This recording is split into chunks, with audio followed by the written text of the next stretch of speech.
Yes, guys, welcome back to another video. We have got a bit of a special this evening because we are going through all the rule changes in FPL, and boy, have the last 48 hours given us some. And we're going to be speaking to one of my best mates. It's Az from FPL Black Box. Mate, how are you? Good to see you. Hello, mate. Yeah, good to be back. This is the first bit of content I've done for the new season, so I'm back in the groove after a nice break. Love that. Mate, we're going to go through every rule change individually. But before we do, this is your first bit of content, is it, this summer?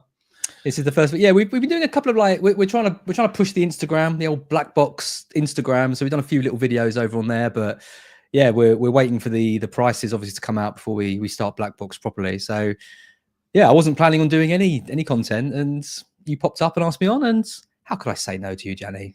Ah, you're too kind. Well, look, I mean, I'm delighted to be going through these chips with you because one of them, and we'll get to it in a minute, the double chips, was actually something you've been I've known you for what, 7-8 years. That you've been banging on about double chips for about 7-8 years. So clearly, Mark has listened to you on that one. You must have been quite happy to see that. Yeah, I mean, finally, I just don't know. I mean, obviously, we're going to talk about the AFCON, free transfers and all that, and engagement, and there's always been this drive to keep people engaged and playing the game. The double chips always seem to me like the most obvious way, especially when I burnt the bench boost that year, and I had to wait like a whole year to reuse it. I nearly quit off the back of that. So, knowing that's going to be refreshed back in January was just obvious. I just thought it was a really obvious thing for them to do, and they have finally done it. So yeah, well done, Mark or whoever decided to go with that. But I'm taking the credit. It's worth noting, as two people that speak to Mark quite often, you even more than me, like he has kept his cards very close to his chest. Like, we've had no insight here. And fair play, he's a proper pro. If people are wondering who Mark is the former co-host of Black Box, but you won't be doing it this season. You've drafted in FPL mode alongside you, and Luke's back for more, right? That's it. Yeah. So Mark and I did it for five years. He's obviously started Fantasy Football Scout, sold that company years ago, and now he's gone off to work for the company that basically makes the game. So no one really knows what his influence is, whether he is literally dictating everything or whether he's, just a scapegoat for when things like the AFCON rules he was coming. It's probably a mix of both, I'd say. He's probably got some influence, but not. It's not. If it was his game, I think it would look very different to how it is now. But true, yeah, it's an interesting one. Would have massive influence. Like, you don't draft Mark for nothing. But yeah, I'm with you there, mate. Guys, let us know where in the world you're watching from. We always like to ask this question on this channel, and I'd love to flash up some random countries. So look, guys, you're not all in England like us two. So let us know what country you're in. And look, question from Sabutio Spurs: how long do you reckon until FPL is back? I think we both assume Monday, like with all these changes. I mean, we could see reveals on Monday and the game up Tuesday, but I think they're going to hit us Monday, right?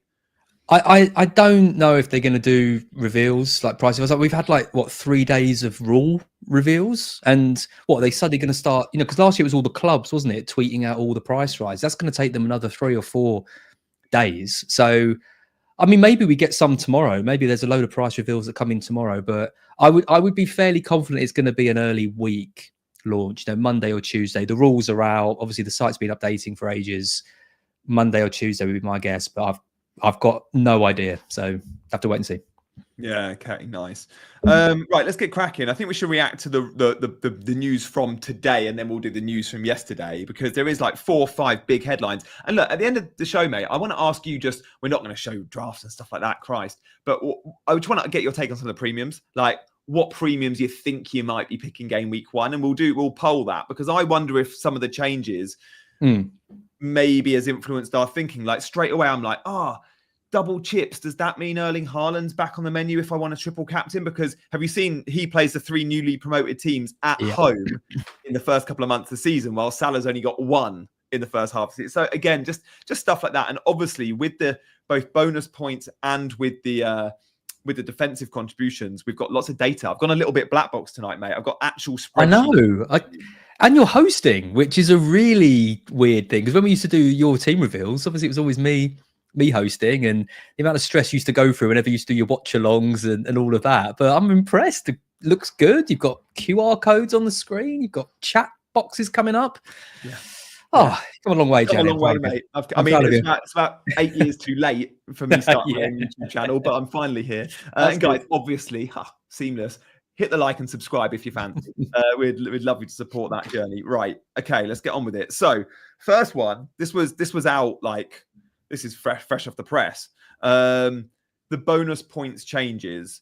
It's the headlines really are goalkeepers earn a little bit more for a save inside the box. Instead of 2 for a save in the bonus point system, it's 3. And when we're saying 2 and 3, that's not actual points, that's BPS points, which contribute towards one player getting 3, 2, 1.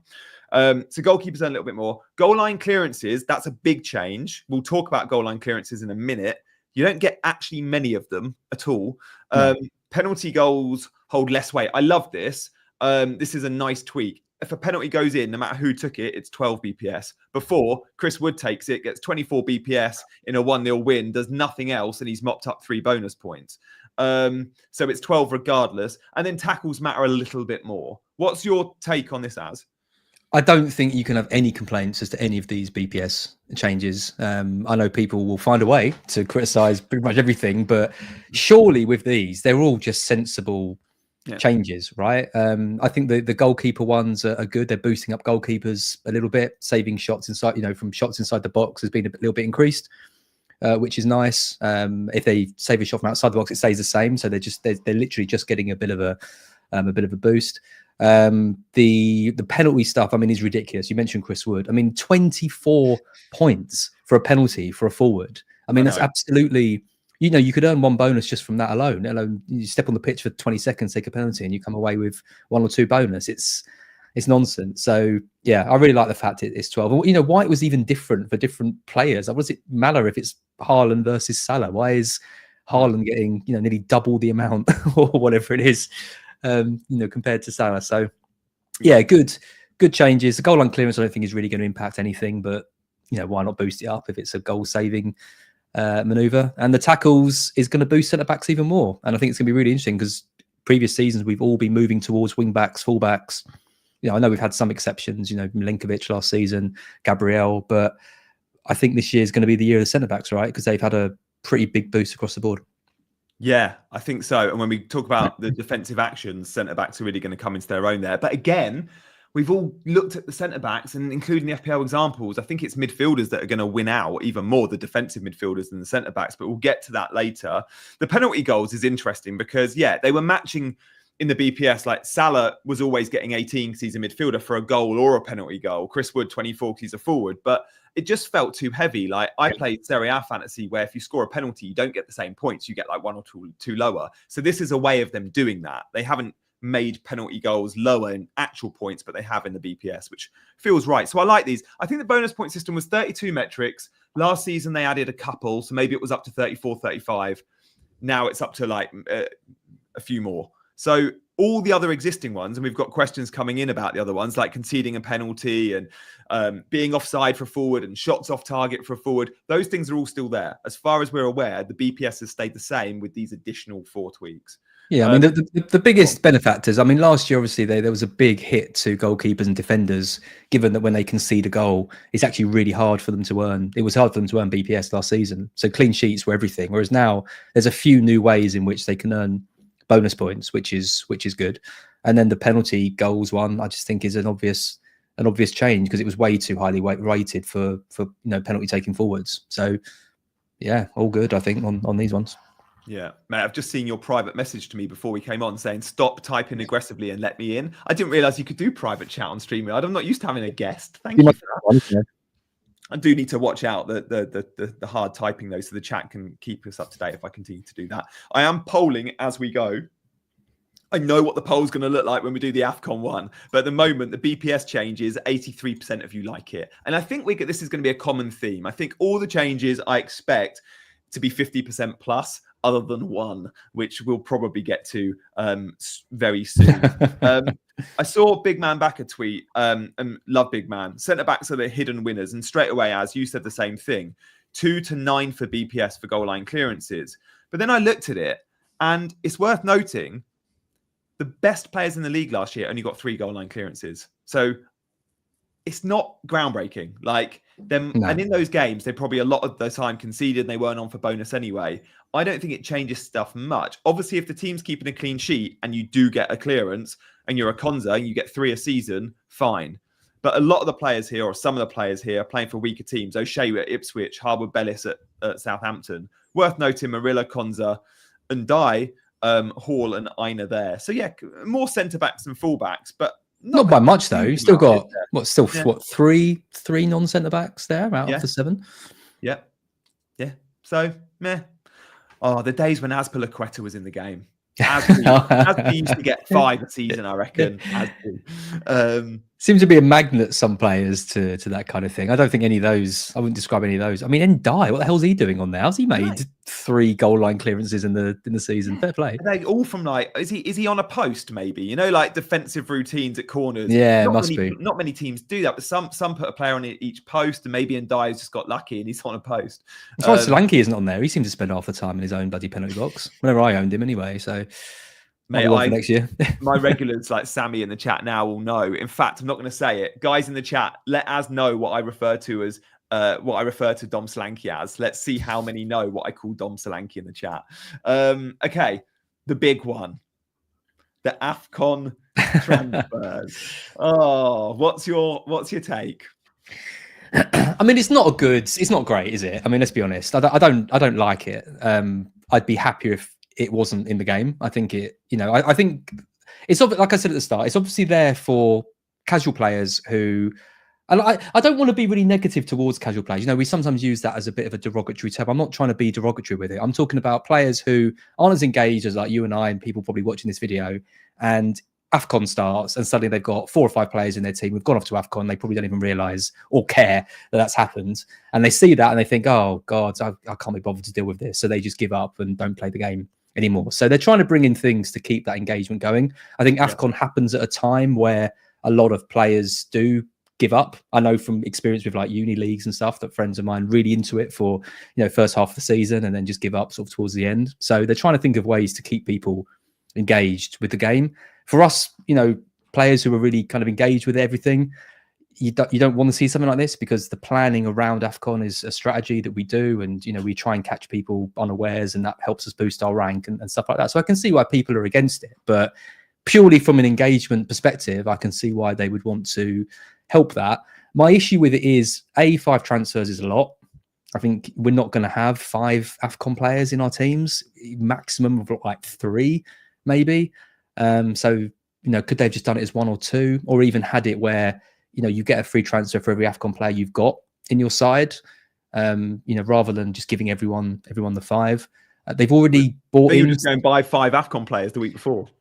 Well, yeah, but then you had to use a transfer to get them anyway, True. So you're not really gaining anything. Give me a wild card to because you got so many chips. To be fair, there's probably ways in which you could exploit it, but I don't know. Giving everyone a blanket of 5 seems like quite a lot. But I also think you're penalised because you're penalised if in game week 15 you've got more than 1 transfers. That's the thing.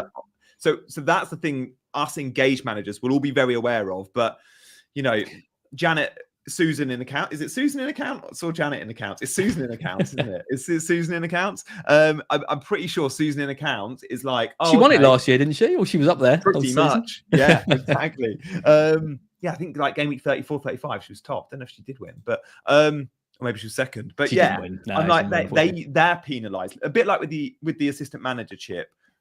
My boss in my work mini league, like he didn't know how to use the assistant managership. He didn't realize he could use transfers and change managers each week. Like, I feel like there'll be a lot of managers that are penalised with this, and they may have rolled and then they won't get more. But I also think that it's probably been blown out of proportion a bit in the very small bubble we're on in terms of the FPL community on X. We see the reaction there, which hasn't been great. But the masses will probably see it and go, "Oh, cool! It's just another tip." Yeah. And that this is a game with 11 million managers, and we sometimes forget as FPL enthusiasts that spend time on YouTube and X, like this there's a bigger thing out there that appeals to the masses that's all important, and this probably works for them. Like, fair enough. Yeah, I mean they're not going to comment on it, are they? Because they're probably not even aware that this change has been made. So if you've got 100% of people on X against it, well, actually, if you open that up to the masses, like you're right, it's probably going to be much more of a 50-50 split. The thing is, they're trying to appeal to two completely different audiences. FPL wants to be a game where there's strategy, and the more time and effort you put in, the more rewards you get from it, which is one side. But then they also need to make sure that people who start the game are going to see it through to the end of the season, because that's it's a free game, and at the end of the day, the Premier League only care about engagement and wanting people to play the game, so they're watching more football going on. So it's hard to cater for two things. And I think the reaction has been blown out of the water, because at the end of the day, and I'll say that again, my dad hates that phrase, but that's the last time I'll say it. It's four extra transfers. It's 4 extra transfers, right? We get 37 free transfers a season. We're getting an extra 4. Like, this isn't gonna ruin the game. It's not that big a deal. And also, you haven't got to use all those transfers in 1 week. You can save them. Point. And then the planning and the strategy comes in later in the season when you've got more transfers than other people. So just chill out. That's my message. Just chill out. It's fine. Yeah. And also, it's going to be forgotten about for the second half of the season. This isn't it's not something that's gone and ripped up the game. I see this as a fairly small tweak. I don't think it's huge. And yeah, look, we'll probably get to December and go, they were quite useful. Because I still own Barco and a or whatever. Oh, do you know what? I set a thing to myself. How long would it be till Gianni mentions Valentin Barco? You made it 18 minutes, so it's longer than I thought, to be fair. Yeah. Okay, there we go. Look, in terms of some of those players, because you mentioned how many will be in your team, I guess the biggest names going to AFCON, obviously Salah. We saw Ahmad in the graphic, and Burmo. Rain 8 Nori's probably going to be popular, although he's going to be less. Marmoush may be similar. But yeah, 5, it does seem a lot. And look, here's a list on Fantasy Football Scout. Some clubs aren't affected at all. Likes of Arsenal don't have any AFCON players now. Thomas Partey obviously left. Newcastle the same. So yeah, watch this space and keep your eye on websites like Scout for tickers if you're conscious of that sort of stuff. It's a free mini wildcard in Jan. Yeah, good point. Yep. Okay. I'm getting through some of the chip chat quick because I know there's other chips we need to spend so much time on. So I don't think we need to spend a huge amount of time on the 2 we've just done. But the next couple, and I'm going to get into the ones with spreadsheets a little bit later in the show because the data is going to be quite heavy. More chips, as I genuinely think you could be responsible for this one. Explain. Well, I don't think I've got anywhere near as much power as you think I have, but thank you for saying it. I mean, the main thing, isn't it? The main thing is the one that isn't on this list, which is assistant manager being binned off this season. And I think, when we're complaining about the AFCON thing and the other bits, I think if you were to ask the majority of engaged managers what they wanted next season, you excluded because you loved the chip for some reason, but everyone else absolutely hated it. But it would have been to get rid of it, and it's gone, right? It's gone, and it's been replaced with a couple of extra chips. The actual number of game weeks you're going to have a chip active is going to be the same because assistant manager was 3 weeks, so nothing changes on that regard. Obviously, having a new free hit is pretty powerful. I think the bench boost is going to be very popular in game week 1 and now as well because it's almost a wild card, going into the first week. So there's going to be strategies and things around that, but. Generally speaking, who wants to be using all their chips in the same week in game week 34? Anyway, I'm excited to use it on. You mentioned Haaland playing one of the promoted teams. Which one do you pick? You could go for Burnley and he blanks, and you go for Sunderland and he gets a hat trick. You don't know which one he's going to go for. So if you're going to pick Haaland for that, then you've got to get the right one, and it's going to be split between the 3, right? You could haul in any of those 3 games and blank any of them. That's how it works. Yeah, it's a really good point. And I have gone and looked at newly promoted teams for Haaland and Salah. And look, of course, there are other teams we can triple captain them on in single game weeks. But the last few seasons have pretty much shown us the newly promoted teams are there to be targeted, especially when premium player at home plays them. Of course, Isak, Watkins, Vert, Palmer, Saka, there are other premiums you can triple captain, but I think the vast majority will feel there's a safety there going Haaland or Salah at home to one of the big boys. It's worth noting, Haaland, who had a stormer at the start of last year, he had back-to-back 17 pointers, I think, in game week, was it 2 and 3? Burnley in game week 6, Leeds in 13, Sunderland in 15, all at home. Nice and early. Salah only has Sunderland in 14 because he's at AFCON for the Leeds game. So where are you at with these two? Do you I mean, with the newly promoted teams, we need to see how bad they are first, right? So going early on a Burnley could could pay off, but also they might be, we know from the Championship, they were very good defensively, the best team in the league defensively. Might not translate to Premier League football, but by game week 13, that Leeds fixture comes around, and then Sunderland in 15 and 14 for Salah, 13, 14, 15. We'll know a lot about those newly promoted teams. Yeah, I mean, if I was to pick one like now, it would be I'd want to go against Burnley. I think they need signings. I've been on the Reddit forums talking about the squads. Yeah. Like they need, the fans are saying they're desperate to sign some players. I mean, you look at Leeds. I think Leeds have bought well already. Bamford's been excluded, but there's been question marks around him for the last couple of years. Firpo's gone. He didn't really deliver in the Premier League, although did do well in the Championship last year. If they sign a new goalkeeper, they're being linked with Nick Pope. If Trafford goes to Newcastle, for example, getting a new striker, actually their squad looks pretty good. So I give them a good chance to stay up. Sunderland have made some big signings as well. They spent a lot of money already. Obviously, there's question marks around whether they'll gel and the chemistry and all things like that. But Burnley are the ones I'm looking at and thinking Scott Parker hasn't delivered in the Premier League before, Bournemouth and Fulham. The squad, did very well in the Championship, but that doesn't always translate to good defense, especially defense. When you look at defense, rarely when you got a good defense in the Championship, I worry because you get destroyed in the Premier League. Whereas if you've got a good attack in the Championship, it's almost a better thing. Yeah, you got more. I think you've got more of a chance. So yeah, it remains to be seen. But if I think Haaland versus Burnley game week 6 looks very, very appealing for that triple captain. We're going to talk about the premium players at the end of the show when we've done the chip chat. But I want to know from you lot in the chat. I want to know from Az what premiums they're looking at. All pre-season, of course, I mucked around with drafts. In my head I'm going Salah, and then I'm probably going in another premium midfielder, a Palmer or a Wirtz, and maybe a Watkins up front, like a couple of premiums below him, but not the double up. This rule change with triple captain in mind, and maybe a few other tweaks in mind, knowing I can now get cheap defenders and cheap midfielders that are going to pick up more points through the goal, the defensive contributions. I wonder if that points me towards a double up, Haaland and Salah. So yeah, we'll talk about that later in the show. There goes your budget.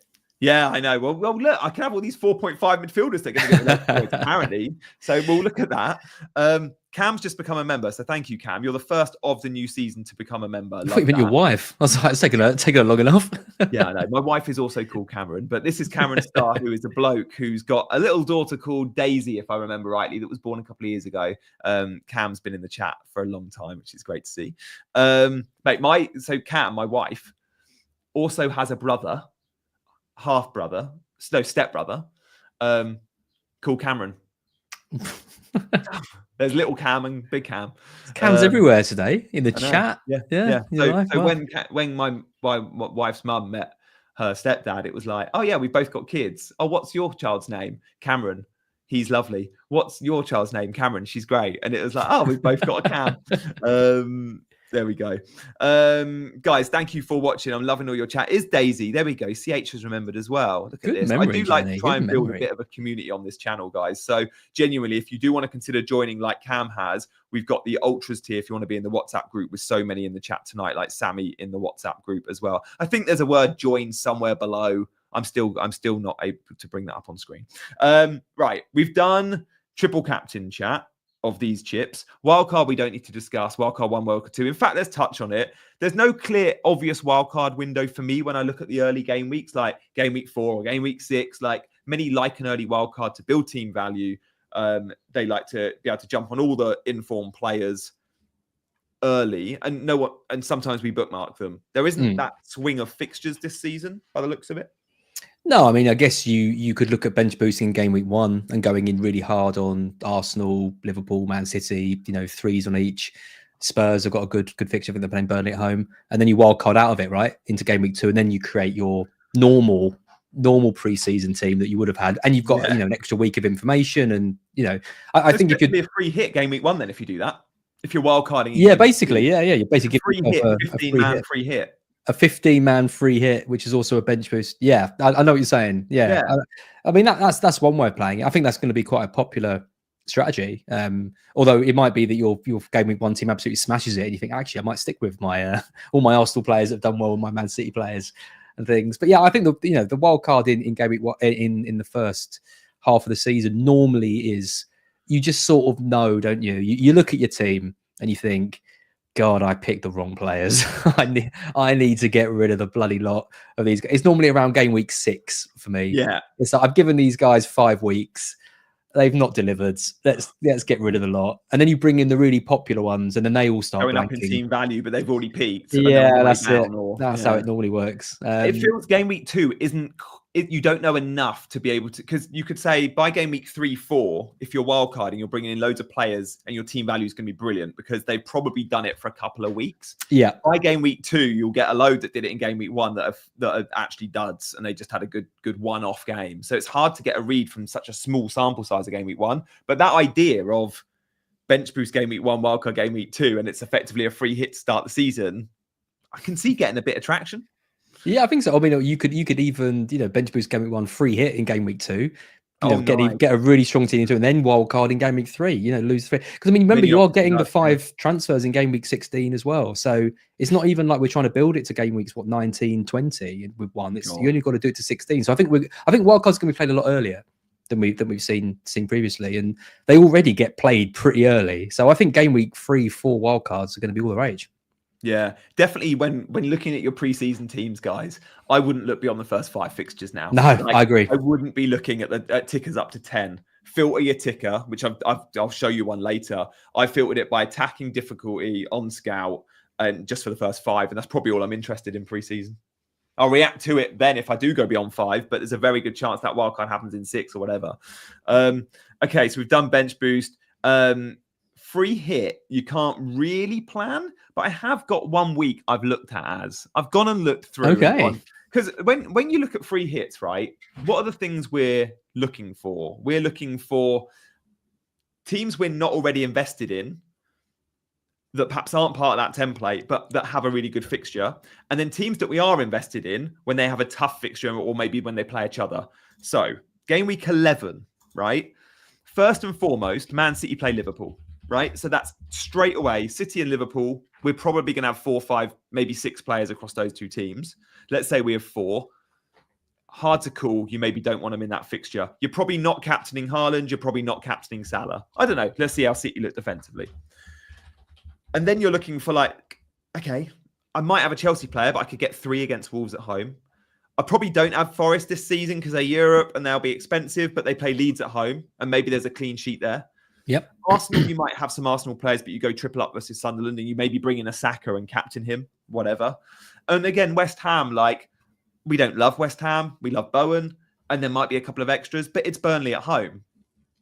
This isn't amazing. Of course it's not. But going through the first 19 game weeks, this is the one that sticks out to me where I go, this could be a free hit week for many. What do you reckon? Well, the other thing as well is you want to try and mitigate taking out players from teams who have got good fixtures as well. So you look at that Man City Liverpool game.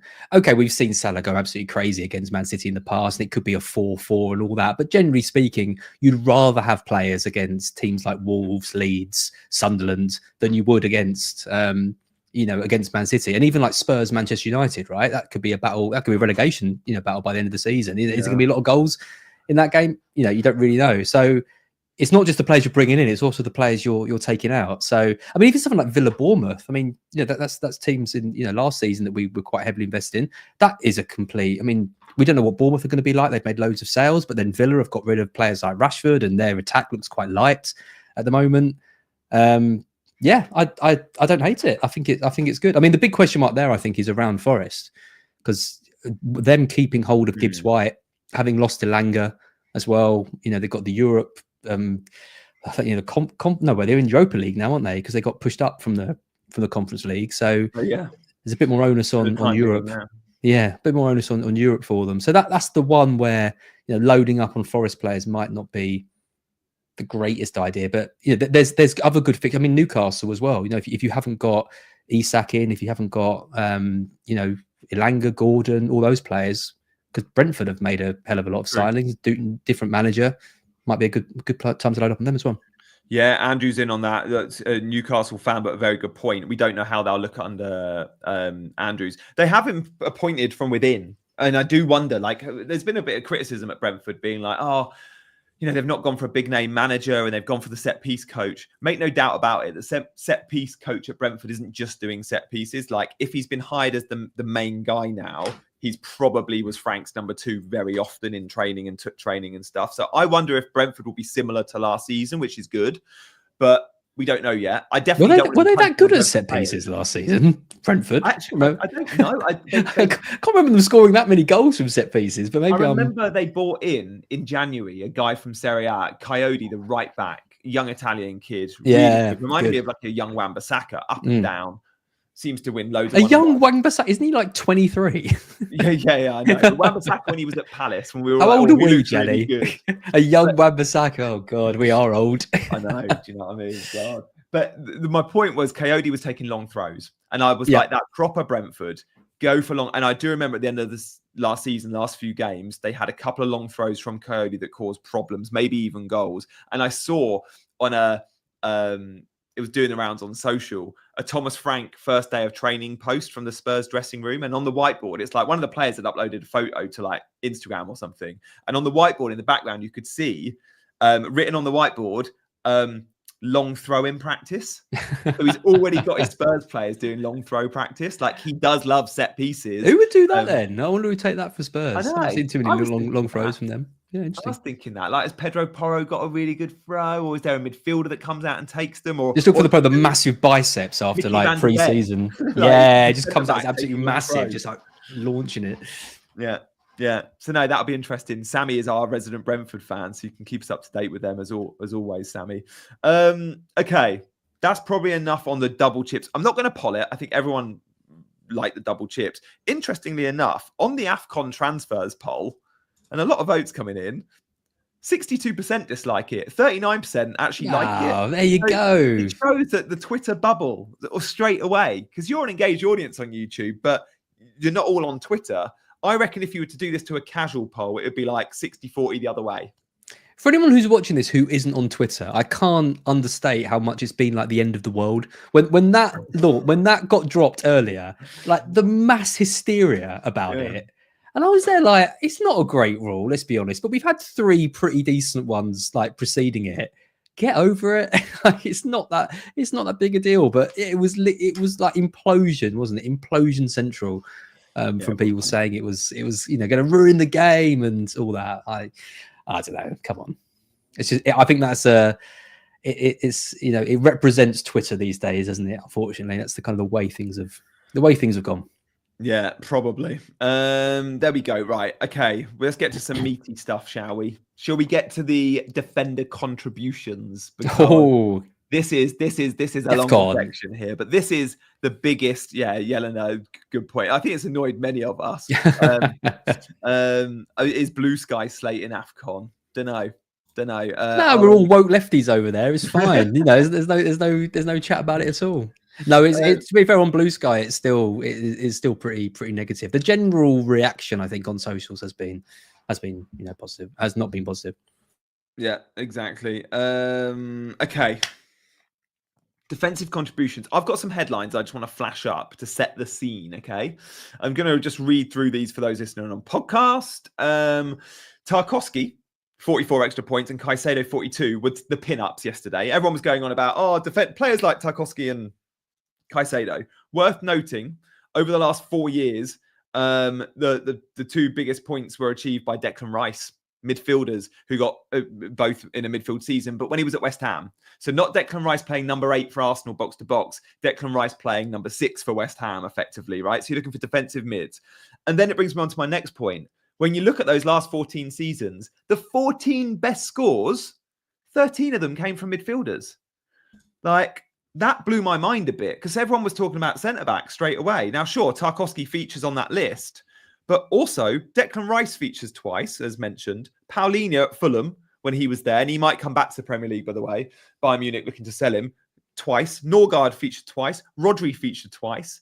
Players like Caicedo were on there. Like, defensive mids are getting higher points here than centre-backs. And defenders do have to achieve 10 defensive actions, and they are clearances, blocks, interceptions, tackles. We'll look at the data in a minute. It's all about clearances for defenders. That's where you're really earning your points. So you want defenders, ignore the other stuff, to a degree. You're looking for defenders that can do well on clearances, and you're looking for midfielders that will do well with recoveries. So they have recoveries added to theirs, but they have to get 12 actions to get the 2 points. It's capped at 2. Reminder, most of the time with a tackle, it's mopped up by a teammate, and then that counts the recovery point for, say, a Caicedo if a collision happens and it's semi-tackle and Caicedo mops up. Az, what's your headline take from all of this? I've got some numbers to look through, but firstly, actually, does some of this surprise you? Like, I don't know if you'd seen these tweets, but 13 midfield scores from the top 14 in the last 4 years. I have to say, I am very impressed with the analysis you've done here. I did know that Declan Rice was the all-time, had the most extra points from it, but obviously that's not as relevant now because he's not playing in that role for an Arsenal. I did know Tarkowski last season. I mean, there's a video of him. He got like 4 in like 10 seconds or something, like 4 of these things in like 10 seconds, which is always impressive. I didn't know that about midfielders. It doesn't massively surprise me. I mean, they've got an extra way of earning it, haven't they, with the recoveries put in? So although their baseline is a little bit higher, they've got an extra metric that's being involved in it. So, straight away I'm thinking about Caicedo, for example. I'm thinking about, Rodri, I think is a really interesting one because he's shown that he's got the goal threat as well, where even, a few seasons ago, what was like 6.5 million, he was still an option for us. And we've seen it with players like Gundogan in the past, that kind of sort of deep lying role. Yaya Toure at City, they have a knack of finding ways into the box and getting goals. And if he's regularly going to be hoovering up 2 points every week as well, and this at a time when City's midfielders, we don't even know who to pick because there's so many of them and so much rotation going around. So I think Rodri actually next season could be a bit of a dark horse. You're right. Yeah, and because he was in, it'll be interesting to see how he's priced. Sorry, I'm just going to grab I've got a pink gin just being delivered to me, so I'm just going to grab that. Come on, Yelena, come say hi. When Az is doing that, I'll just mention on screen now what we can see is, in fact, I'll say it again so Az can hear me when he puts his headphones in. Hang on. He's got his headphones in. I think they've unplugged. Here we go. That list of the last 4 seasons and the best scorers is up on screen now, and you can see the only defender on there is Tarkowski, sort of 2/3 of the way down. So they would have got Declan Rice 62, 54. We're looking at the final column here. Idrissa Gueye, Gueye, if he's fit at Everton, I think he'll be 4.5 million. Will FPL though? Here's the big question. Will they price players like Caicedo and Idrissa Gueye, Rodri? Will they price them with this built in that they will get more points, or they'll get 20, 30 more points a season? Or will they allow them to catch up with the field and therefore still price them at the prices they would have, and now just become FPL options because they've got more routes to points? And it's a great season of trialing it. Yeah, it's a great question. I think they have to price them a bit higher. Right, because there's a risk that you price Tarkowski at 4.55 million and he gets 200 points. Like, there has to be an element of modelling to it, because what I like about this rule is that it helps move away from the template. Right, hopefully, if you're looking at, you would never consider a player like Caicedo like before, even at 5 million, he's going to get 100 points, 110 points. If he's getting 150, 160 points, he's a consideration, depending on the price. But they can't price him at 5 million because then everyone picks him. And you can't risk a player that everyone just picks at 4.55 million, because then the whole idea of, differentiation in teams disappears. So if they've modelled it over seasons and they think, okay, Caicedo's going to get 160 points, they have to price him like a 160 point player, which is probably going to be 6 million, right? 6.5? Something like that. Do you reckon? I feel like because it's the first season, they'll give us it and now go cheap. Maybe 0.5 increments. Like, let's say Caicedo goes from a 4.5 mid to a 5 mid. But I don't think they'll go up to 6, because I think given the choice, like, let's compare Caicedo with, last season. Where's the graphic I'm looking for? Yeah, here we go. Caicedo, 140 points last year he would have got with 5 attacking returns. Matoma would have got 145 points. Yeah, Matoma was 6'5". Yeah. So given the choice at the start of the season, Matoma and Caicedo, they're both, you think it's fair to priced them both at 6.5, for example. But you're always going to pick Matoma, aren't you? Or we not now? Do we need to completely check? Because I still, seeing this info, would go Caicedo's overpriced at 6.5 because I can get Matoma and he scores more goals. I know it's only there's only 5 points in it, but then I would go, well, no, because you've got to think of the ceiling in those games. He's got hat-trick potential. The floor is higher for Caicedo, but it's the ceiling. And I don't know, captaincy, you're probably never going to captain Matoma, but you might just in a week, which is a blank game week or whatever. Like, I don't know. I feel like they've got to go cautious with pricing still, but it's a great point. It's a tough one. I wouldn't want to be in charge of the pricing this year because you know what I mean. If they price Caicedo at 5 million and he's on track for 150 points, when it comes to the second wild cards and Matoma and like Caicedo is absolutely smashing Matoma in the points for like 1.5 million less. It's just gonna mean that everyone owns him, and that's what you can't risk. You're right, though. I think you have to. The attacking player should always be a little bit higher because there is a chance that Matoma gets 20 goal involvements next season. He's an amazing player. He hasn't really delivered too much in the past. But if you look at this list, I mean, Johnson's on there. He had a fairly decent half a season for Spurs and then sort of faded away a little bit. Martinelli was in a really good Arsenal side and played a lot of minutes, and Caicedo is smashing both of them on it. So they can't make Martinelli 6.57 million and Caicedo 5 million if the models are suggesting that Caicedo is going to be outscoring them. So it's got to be closer, but I do agree. I think the attacking players should still be a little bit higher. Yeah, okay. That is the most intriguing thing with the pricing this year for me. It's how they price certain defensive contribution beasts, whether they're centre backs or defensive midfielders, and if they go up to do Caicedo and Matoma come out at the same price because they both got very similar points last season if you build the new rule in. I hope they don't. I hope they go halfway between. Yeah. Yeah, it's going to be interesting. I think they will definitely they'll definitely be factoring in. There's going to be a lot of modelling that went into this, and they've been conservative with the cap at 2 points. When you go on the socials and you see what people are saying, a lot of people are saying, "Why they capped it at 2? Let them run wild, let them have it." And then other people are saying, "Why are there any defensive contributions at all? It's not FPL." So they've gone in at quite a light touch, which is boosting players, like I said, from 100, 110 points up to 140, 150. This isn't going to be, 100, 200 point, 210 points, 220 points for players like Caicedo. It's not going to happen. It's also not going to mean that players like Salah, are suddenly getting 50, 60, 70 extra points. So the way they've done it, I think, is actually really clever, but they have to get the pricing right because otherwise it's meaningless because if they don't get it right, we're all going to end up with the same bloody defensive contribution players and it's going to be meaningless. Whatever they do, there's going to be a lot that dislike it because there'll be some that naturally think like you. They've got Caicedo should be the same as Matoma or very close to, and there'll be others that naturally think like me and go, no, he should still be really cheap for the first season, and then we trial it, and then there's those in between. But that's good.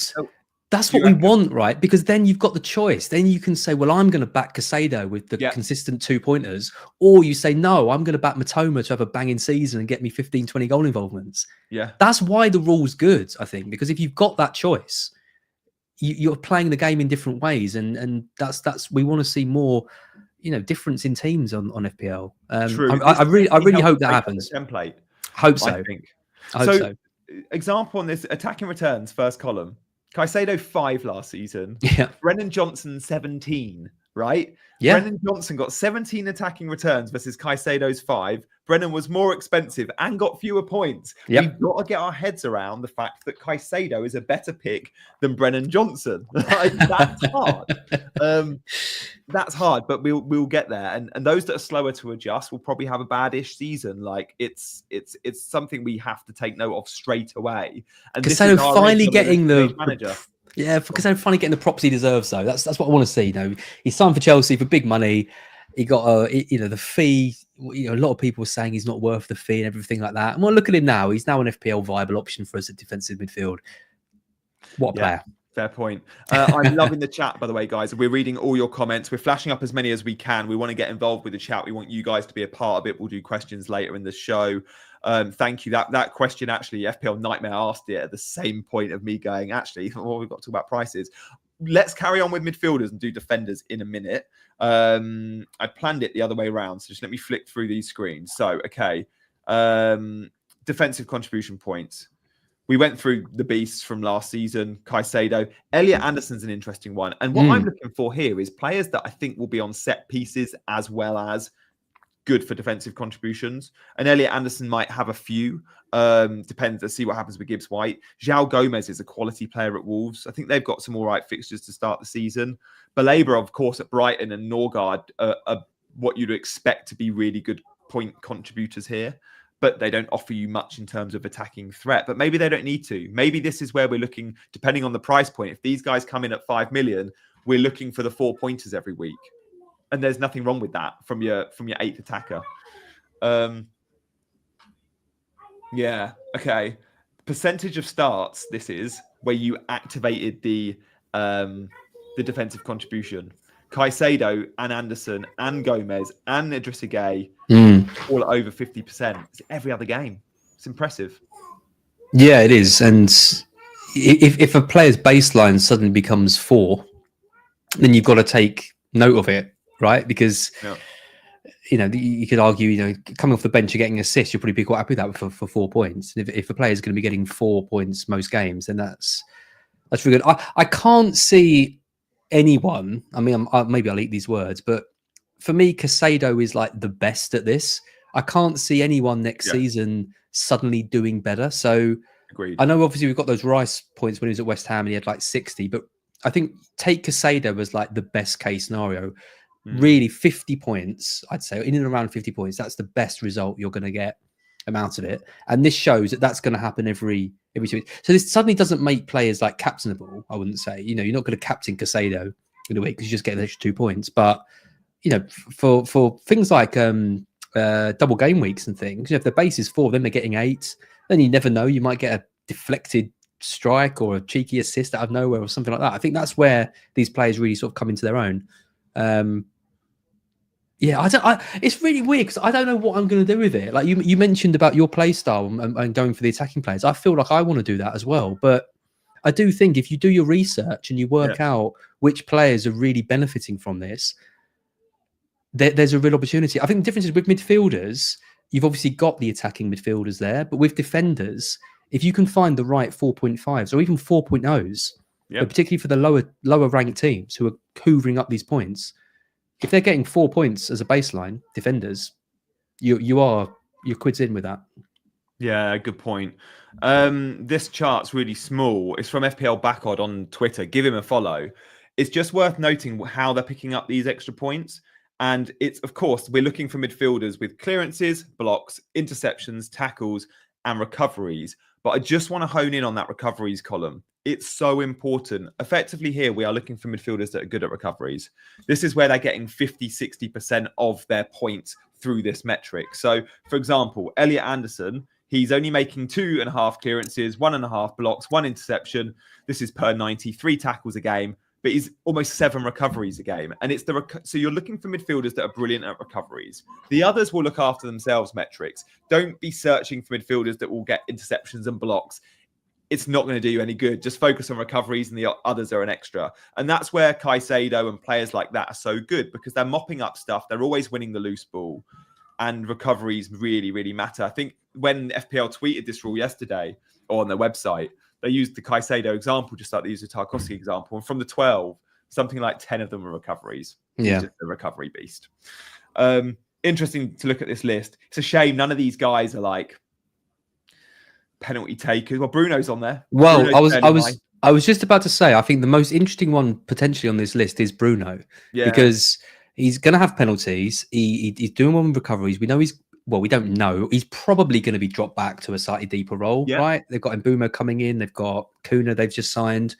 So you'd expect these defensive numbers to go up, but he's still doesn't change the formation. We know that. Bruno is playing in a 3-4-2-1, and he's one of the midfield too.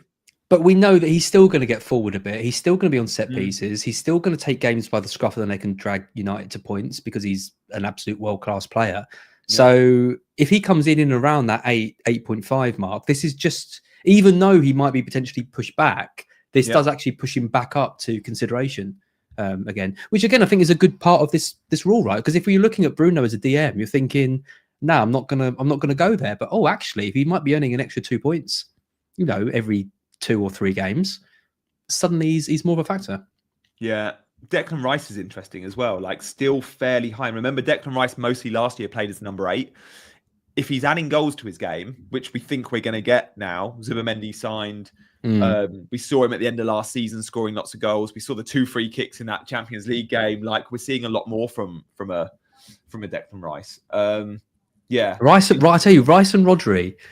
Yeah, Rice and Rodri and Bruno. I do wonder if those 3 are going to be absolutely great options for us this season. And then, then you've got to think of all the other midfielders that we're going to be potentially considering. Your Wirtzes, your Salahs, your Man City midfielders. But I do wonder if those 3, there's a real potential there. So don't know which one I'm going to go yet. Genuinely no idea. Yeah, Enzo Fernandez, one I've got my eye on as well. He's doing a lot of sort of box crashing, getting on the end of crosses. He's also in the Club World Cup a lot played as the number 10. He would play Caicedo and Lavia or Caicedo and Reece James in the midfield too. And then he'd play Palmer out on the right, but inverted. And in the final, we saw Palmer sort of playing on the right and scoring those 2 goals. Enzo was the number 10. And we saw that a bit at the end of last season. But if Enzo's playing as a number 10, but still picking up, we can see here an average of 9.2 a game. So close to the 12 threshold. He'll get it 40-50% of the time. Interesting, a couple of wide men like Semenyo's in here, and Brian Mbeumo, Semenyo, and Iwobi, all at the bottom of the table there, but they're all around the 8 mark. Like they might get this bonus or this 2-pointer every other week or every 3 weeks. Not bad there for wide men because we expect the defensive midfielders or the central midfielders to be the main beneficiaries. Imagine winning your mini league on the final day of the season because like a wide player hits the threshold like by some miracle and gets the 2 points. You know it's going to happen. You know it's going to happen as well. Oh, it will. Absolutely. I'm sure. Like, I hope there's not, like we all moan about like certain assists and stuff. I hope we don't moan about a tackle not being a tackle I hope these are all as clear cut as we hope. It'll be Opta. So I think the thing with assists has been difficult because if we went with an Opta assist, there'd be far fewer assists because if there's any deflection, they're not given at all. So actually, I know we've all hated that intended target stuff, but it was designed to give more assists than purely just using an Opta metric. I think the new rule is absolutely fantastic, and it even is it's miles improvement on what they were trying to do in the first place, but everything else with recoveries and tackles, you can't really argue it because it's going to be done by Opta. Not that Opta is, beyond. I was going to say they could make errors. They could. A block, I don't know. It's given to Reece James and everyone thinks it's come off his leg, but it's actually come off Nicholas Jackson's bum.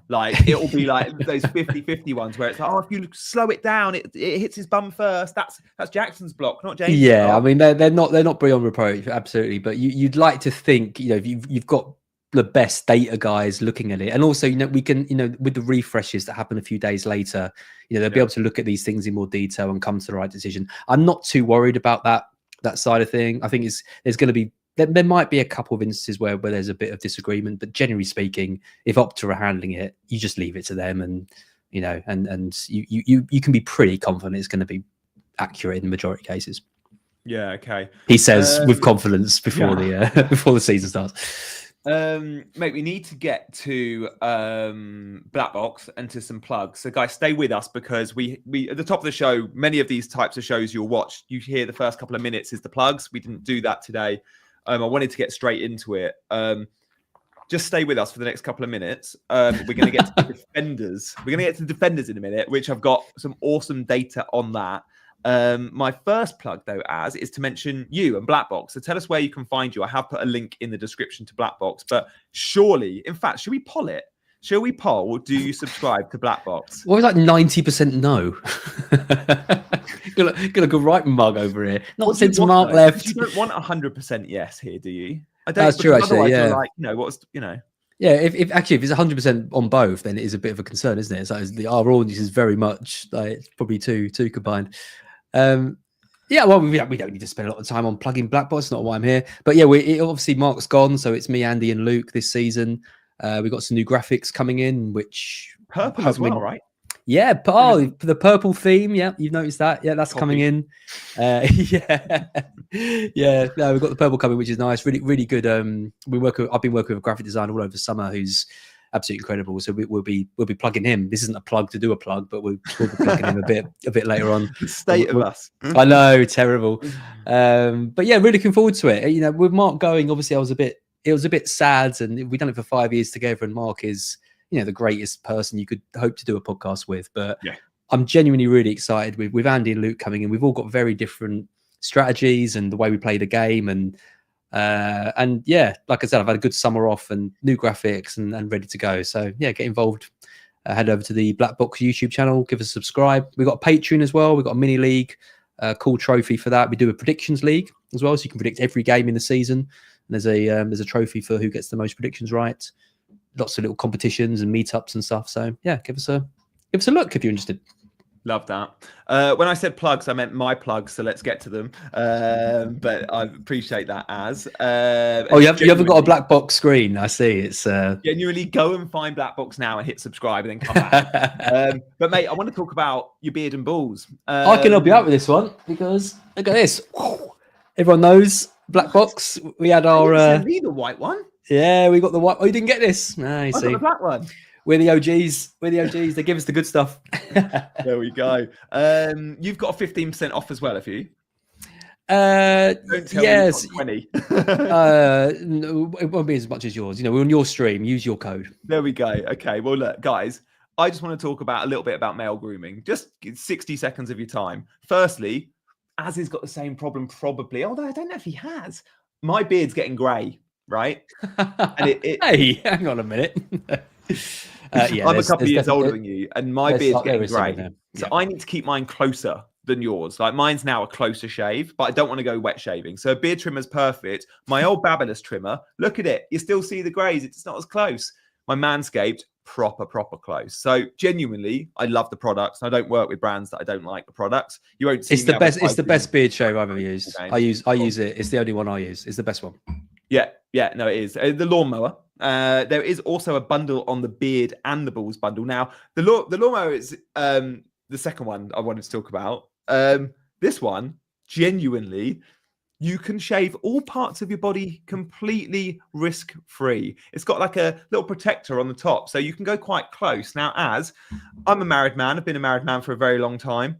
And before that, I was an engaged man for a very long time. And I think I let things slip a little bit. So I can honestly say, since I've been starting to use the Manscaped products and I've been trimming much more thoroughly and more often down there, I think I feel a lot better about myself. So yeah, I'm a little bit more, just happier all round, I think. And so is Cam. And that's the main thing. Mate, definitely so is Cam. Like, poor thing. Like, this isn't Cameron in the chat. This is your wife, just to clarify. Yeah, not Cameron Starr, who's just become a channel member now. Like, what have I done? So genuinely, remove, unsubscribe. Go check out Manscaped with a 15% off code. Scan the QR code. Now I'll leave it on screen. Where are we? I've lost my train of thought. I should start with this, so I'm not really into the FPL stats and then going. This is what the Manscaped ads do to you. To be fair, they really, you know, you can't think of anything else while you're doing them. I think I first saw Manscaped on Black Box. You know, I don't think. Oh yeah, we were the OGs. Yeah. Look at me mopping up the pieces. All right, let's talk defenders, shall we? We've done midfielders. Let's do defenders. I did go gold with the graphics, if you noticed. Let's go back to the I'm really, genuinely, I have to say, I'm really impressed with this stream. The graphics are great. The hosting's good. You know, the Manscaped sale was a bit rubbish, but genuinely, that's just because I'm like slightly awkward about talking about my sex life on screens. Have we talked? I don't think we have talked about your sex life. I mean, but I was kind of insinuating that, wasn't I? Like you were a bit, and I was like, just say it, Gianni. Just say it. You know, so yeah, let's talk. Let's move on. I'm trying to find. I've got to see that little gap on the right hand side saying "Become a member." Below that, I can put in a Manscaped. There we go, Manscaped QR code. So we did have the Scout QR code on. Now we got the Manscaped one. Lovely. Oh, I honestly, like, I'm nervous hitting the buttons. With a little dinosaur in the middle for some reason. I have no idea why that's there. Like, I need to speak to my designer about that. Don't know what message she's trying to send me there. All right, defenders. Let's do defenders. Centre backs. I think now that's straight away what we're thinking, isn't it? Like last season, the best point scorers in FPL, overall points, Milenkovic would have been top. And we know Milenkovic would have got 26 Yeah. DC points. Murillo would have got 38 DC points. He'd have been second. Does that mean Milenkovic and Murillo are going to be 6 million? Well, that's a good question. I mean, they're going to get a boost because they were both 4-5, weren't they? I think last year. Yeah, I think they started the season. Yeah, I mean, they're super higher than that, but yeah. And they were already going to get a boost because Forest were one of the best, if not the best, defensive team in the league last season. So you've got to think they're already going to go up to 5-5-5. Yeah. And then you look at this and think, well, that could be an extra 0.5 on them. So they could be 6 million defenders. I just don't think Forest are going to be anywhere near as good next season. So I'm looking at this and thinking, okay, Milenkovic might have got 171 points, but if they keep half the number of clean sheets that they did last year, then he's falling back to like a 130-point player. Who's going to pay 6 million for a 130-point player? I'd be amazed if there's many people starting with Milenkovic and Murillo at 5-5 or 6 million, you know? And also, many expect Forest, like we saw at the end of last season, to start conceding goals and with the European stuff, struggle. But even away from them, it's interesting that Van Dijk, a bit of an anomaly, like still got 22 defensive contribution points. That's a mouthful. I'm getting DC points. But most of the guys with the big points are the guys that play for teams that are further down the table. Yeah. So you don't like Gvardiol, 10. I know he played at left back a bit, but as a centre back, you'd expect more. 10, nothing. Rubbish. But Nathan Collins, 32. Daniel Munoz as a fullback still did all right with the 14. But we spoke about the recoveries for midfielders. The big point here for defenders is clearances. So again, this was taken from FPL Fran. Do check him out on YouTube and Twitter. He tweeted this, but we can see tackles, blocks, interceptions, clearances. For the top players, look at the numbers you see in the clearance column compared to the others. I don't think if you're filtering to try and find players for your Game Week 1 team for midfielders, don't look at all the other metrics, just look at recoveries. For defenders, if you're interested in this, just look at clearances. The others will look after themselves. I don't think you need to be picking players because you think they're going to get lots of blocks and interceptions. Compared to clearances, it's nothing.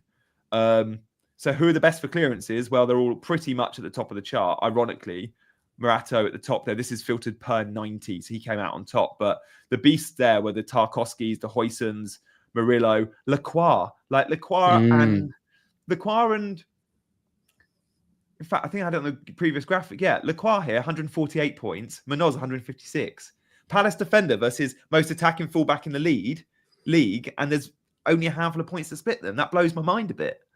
This is where it's going to be really interesting because I think where you've got defenders, so say Munoz comes in at 5-5, I mean, maybe even 6, they might even go a bit higher with defenders because obviously Trent's left, so there's no obvious premium defender. So Munoz, let's say for argument's sake, Munoz comes in at 6. I think he probably comes in at 5-5. Let's say he comes in at 6. And then you've got Lacroix there at 5. Without defensive contributions, you are never picking Lacroix at 5. Never, not in a million years. But suddenly, if you're thinking it's going to be a similar, amount of points between them, take that 1 million over the season, and what else can you do? Can you do with that? Especially like you said, if you're looking at getting a Salah and Haaland team, and they're both priced at 15 million. They're going to be the decisions where actually you think, okay, maybe I'm going to take these attacking defenders who are going to be priced quite high, and I'm going to try and bring in these defenders who I know are mopping up on the clearances. And I tell you, when we're 6 weeks in, this is where your scout memberships and everything comes in, because you're going to be looking at clearances, and you're going to be thinking, okay, over these last 6 weeks, who are mopping up on these? And if they can continue over the season, you can get them in early. You're laughing. Yeah, I love that. There's more info on Scout in the description. I've heard Baker before from Above Average talk about cats and dogs at centre backs, which is a really like Baker loves football first, FPL second, and he loves the tactical stuff. And he's always said for the bonus point system, you want the dogs, ideally. The dogs at centre backs are the ones following the ball, right? So they're the ones winning a lot of the aerial duels, and the cat is a little bit more silky, probably sweeping up, maybe a little bit better with his feet. Yeah. Cats and dogs, Tarkowski will go and win the ball a lot. Branthwaite will probably mop up and be a little bit deeper. Branthwaite's still good at winning the ball, and some centre-back pairings have both that can do both. But Gabriel will win the ball more. Saliba probably will back off. Like, who's going to mark Haaland? Gabriel or Saliba? Gabriel will. We've seen those tussles before. And it's the dogs that will benefit from this. And James Tarkowski, he's a dog. Like, straight away. Like, the Huijsen was a dog. Lacroix, he's a dog. Mark Gahey was mopping up the pieces. Lacroix was winning all the aerial duels and making a lot of those clearances and hitting long quite often. So that's something to note with centre-back pairings. Trevor Chalobah features quite high here for Chelsea, which is interesting because Chalobah could have a really low price point because there's no guarantee Chalobah's a starter.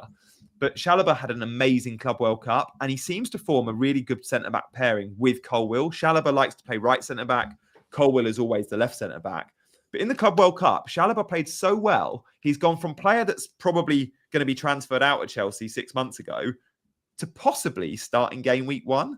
So just keep your eye on Chalobah's price because FPL might not price him as a starter. And I think he could be first choice. And he's a dog. And what is interesting with this whole dogs and cats analogy is that, okay, you can look at, Gabriel and Saliba and pick one as dog and one's the cat, but they don't do well on these metrics because Arsenal got the ball so often. They don't need to make the recoveries and the interceptions. Sorry, not recoveries, the interceptions, the tackles and things because their possession is so high. And I mean, look at Guardiola, like you showed earlier, 10 extra points from defensive contributions. What you want is the dogs from the bottom half of the table teams because they're the ones who are going to be having to be called into action all the time, and they're going to be the ones hitting this threshold the most. But you want dogs from bottom half teams that still keep some clean sheets. So it's a really tough one. Like, you don't want the newly promoted teams, but you want Everton are the perfect example. Everton are a team that don't have the ball much. Their defense is always under pressure. They don't have a huge amount of possession. Their defenders are always busy. That's why Pickford gets the save points. If I look at even Forest, an unbelievable season last year. Look at their possession stats. They'll be right at the bottom of the table. Their defenders were worked and they kept clean sheets, but their dogs winning a lot of those duels and making a lot of clearances. I think Brentford were probably similar. So straight away, I'm thinking maybe Palace because Lacroix's high here. Even Gay is on the list. Brentford, if they're similar to what they were under Frank. Everton for sure. Forest, jury's out because I don't know if we're going to get the same. Ampadu at Wolves could be a good pick. Wolves is an interesting one because it's the new manager came in. And when we look back at last season data, most of us will always take season long. Wolves under the new manager versus Wolves under Gary O'Neill were very different teams. Wolves defensively were quite good for the run-in. They may be one to monitor because, again, they won't have a huge amount of the ball in many of their games. Bloody, they've been ravaged, though, haven't they? I mean, losing Aït-Nouri and Kuna is obviously not the most defensive players should be going as well. Well, this is it. It's still big changes to key personnel and how the players they bring in and what the feeling's like after a few games. It's Man City first game of the season, isn't it? So. They don't want to get tonked in that game and start it off. It's an interesting one because you don't really know who's going to suddenly emerge as this team is. But I think the key one for me are Everton and Palace, like you mentioned. They're the two where we know they're capable of digging in. They've got players who historically have hit these numbers consistently. And, I don't think you can go wrong. If you're picking Tarkowski or you're picking Lacroix, I don't think you can really go wrong with those two. Yeah. I can't believe Lacroix's points so close to Munoz with these built in. Munoz is a fantasy pick. Lacroix's never been a fantasy pick. And here we are massively having to change our mindset there. And that's going to be the interesting thing. I think there's going to be so many caught off guard by this. Yeah. So this is our edge though, as engaged managers. If you're watching FPL YouTube, if you're on X, you're already one up on your work mini league mates. It's more than ever. This should matter, which is ironic because a lot of these rules have been brought in to please the casuals. Yeah. This rule in particular is going to work against the casuals. Yeah, but that's why I think, the amount of flames that have gone on about things like the AFCON transfers. It's been balanced out by other things in the game where you are going to have a bit more strategy for, like chips, for example. I mean, you mentioned at the start, about that is a rule that will benefit the casuals for those who maybe use a chip too early and then have to reset it. But there's still going to be so much planning. Think how many FPL videos are going to be going into the planning of when to use, your first half of the season chips, and getting that right is going to be so key. And I would still expect the properly engaged managers to do better with first half of the season chips than casual managers. So you've got to say that it's actually benefiting both, right? Yeah, fair. Yeah. 60% of the chat already subscribe to you, which is great. There's 40% of people watching that don't. So do check out. Of course, Black thank Box. you. That's very I nice. think that's a good number you were looking for. You don't want 100%. You want about 60%. I'm more than happy with that. Thank you to everyone that watches, and if you're not watching, hope to see you over there. Okay, if I went on to Black Box, if you did the poll on Black Box to me, because I'm not that stat focused, right? From all the content creators, I'm probably low down on the stats. So I just naturally, I'm trying to do more of it. I reckon that I would never be 60%. So you're gonna have I think you're doing a great job, Gianni, and you've really changed my perception of you, because what we're looking at right now, I would never have thought coming on this channel we'd be looking at a table like this. So, I know, right? I used to just be like, why do I need these numbers? I watch every game and I do eye testing. That's it. But yeah, no. Very impressive. I should note this is from FPL Fran. I did mention that earlier, but yeah, I'm not at the stage yet where I'm doing my own charts.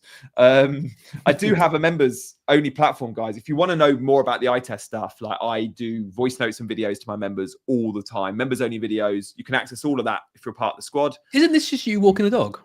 That's what I heard. What's funny is, and in none of these clips that you can see, am I walking a dog? I'm at Sky on the right. I'm in this room in the middle, and on the left, I'm also in this room.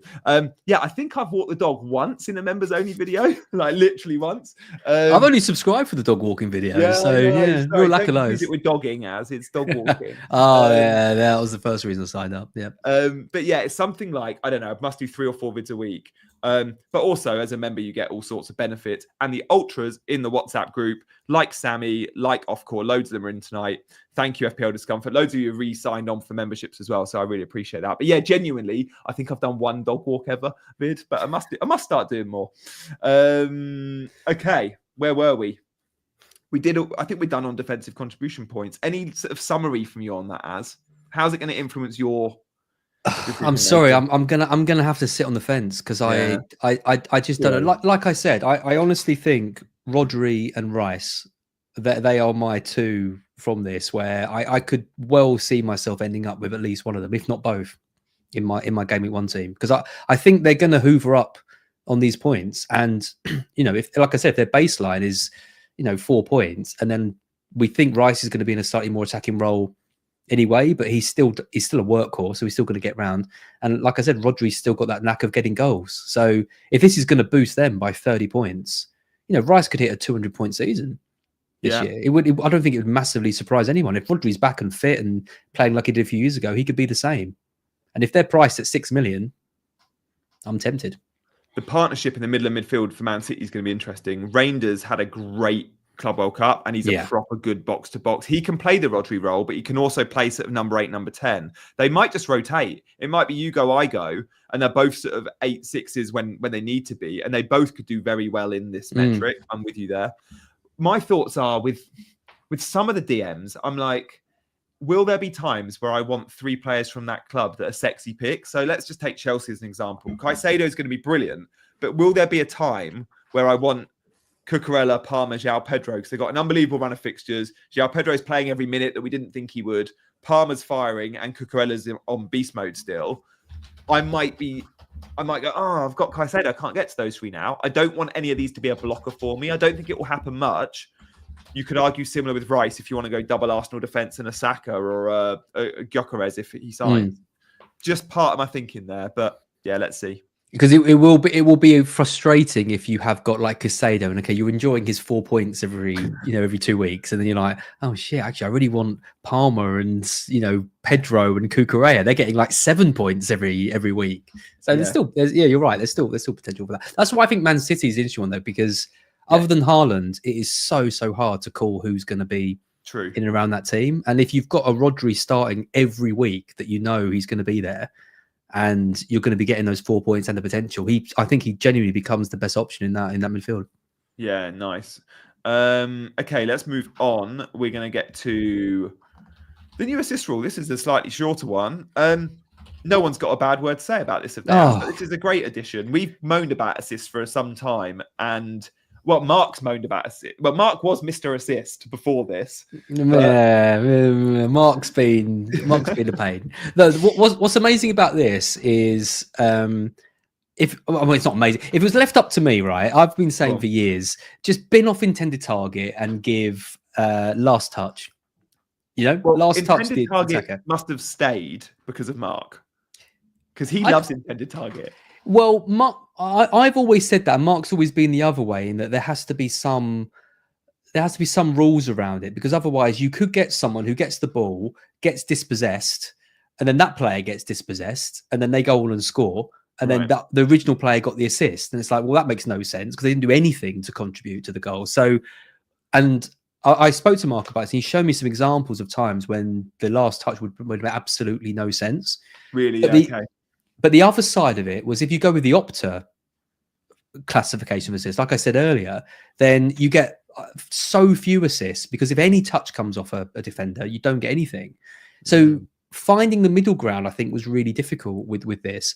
And genuinely, I'm not just saying this because it's Mark, but I think what he's come up with and what the FPL have implemented is the perfect solution to it. Because, you know, it's now if a pass is done in the box and it takes one deflection, regardless of intention, they get the assist for it. If it takes 2 touches or it gets deflected outside the box, so for example, a cross comes in and the player heads it out of the box, no assist. You wouldn't want assist given in either of those 2 situations. If it's taken 2 touches, it's too far gone from that original passer. If it's been headed out of the box, it's too far away, you know, for it to be given as the original player giving the assist. So it's a great rule. It removes all subjectivity whatsoever. I love it.